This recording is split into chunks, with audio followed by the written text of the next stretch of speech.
ಕುಡಿದ ಮತ್ತಿನಲ್ಲಿ ಅಂಗಡಿಯೊಳಗೆ ಟ್ರ್ಯಾಕ್ಟರ್ ಅನ್ನ ಚಾಲಕ ನುಗ್ಗಿಸಿರುವಂತಹ ಘಟನೆ ನಡೆದಿದೆ. ನಿಯಂತ್ರಣ ತಪ್ಪಿ ಅಂಗಡಿಗೆ ಟ್ರ್ಯಾಕ್ಟರ್ ನುಗ್ಗಿದ ಪರಿಣಾಮ ಅಂಗಡಿಯಲ್ಲಿದ್ದ ಇಬ್ಬರಿಗೆ ಗಂಭೀರವಾಗಿ ಗಾಯಗಳಾಗಿದೆ. ಅಂಗಡಿಯಂತೂ ಸಂಪೂರ್ಣವಾಗಿ ಜಖಂಗೊಂಡಿದೆ, ಹಾನಿಗೊಳಗಾಗಿದೆ. ಹುಬ್ಬಳ್ಳಿ ಕಾವೇರಿ ನಗರದ ಗಂಗೂಬಾಯಿ ಹಾನಗಲ್ ಸಂಗೀತ ಶಾಲೆಯ ಬಳಿ ಈ ಘಟನೆ ಆಗಿರೋದು. ಸಂತೋಷ್ ನಗರದಿಂದ ಸಾಯಿನಗರಕ್ಕೆ ಟ್ರ್ಯಾಕ್ಟರ್ ಹೊರಟಿರುತ್ತೆ. ಚಾಲಕ ಮದ್ಯಪಾನ ಮಾಡಿದ್ದು ಕೂಡ ಗೊತ್ತಾಗಿದೆ. ಅತ್ಯಂತ ನಿರ್ಲಕ್ಷ್ಯದ ಚಾಲನೆ ಇಬ್ಬರ ಜೀವಕ್ಕೆ ಸಂಚಕಾರವನ್ನ ಕೂಡ ತರೋ ಪ್ರಯತ್ನವನ್ನು ಮಾಡಿದೆ.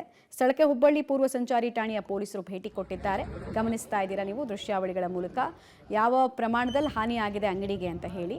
ಕುಡಿದ ಮತ್ತಿನಲ್ಲಿ ಚಾಲಕ ಡ್ರೈವ್ ಮಾಡಿದ್ರ ಪರಿಣಾಮ ಇಷ್ಟು ದೊಡ್ಡ ಅವಾಂತರಕ್ಕೆ ಕಾರಣ ಆಗಿದೆ. ಇಬ್ಬರಿಗೆ ಗಂಭೀರ ಗಾಯಗಳಾಗಿರೋದು ಕೂಡ ಗೊತ್ತಾಗ್ತಾ ಇದೆ. ಈತ ಟ್ರ್ಯಾಕ್ಟರ್ ನುಗ್ಗಿಸ್ಬೇಕಾದ್ರೆ ಅಂಗಡಿ ಒಳಗೆ ಇಬ್ಬರು ಇದ್ರು. ಸೊ ಅವರಿಬ್ಬರೂ ಕೂಡ ಈಗ ಗಂಭೀರವಾಗಿ ಗಾಯಗೊಂಡಿದ್ದಾರೆ. ಸ್ಥಳಕ್ಕೆ ಪೊಲೀಸರು ಭೇಟಿ ಕೊಟ್ಟಿದ್ದಾರೆ. ಅಂಗಡಿಯಲ್ಲಿ ಸಿಲುಕಿದ್ದ ಟ್ರ್ಯಾಕ್ಟರ್ ಅನ್ನ ಪೊಲೀಸರು ಹೊರ ತೆಗೆಯುವಲ್ಲಿ ಯಶಸ್ವಿಯಾಗಿದ್ದಾರೆ. ಪೂರ್ವ ಸಂಚಾರಿ ಠಾಣೆಯಲ್ಲಿ ಈ ಕುರಿತು ಪ್ರಕರಣ ಕೂಡ ದಾಖಲಾಗಿದೆ.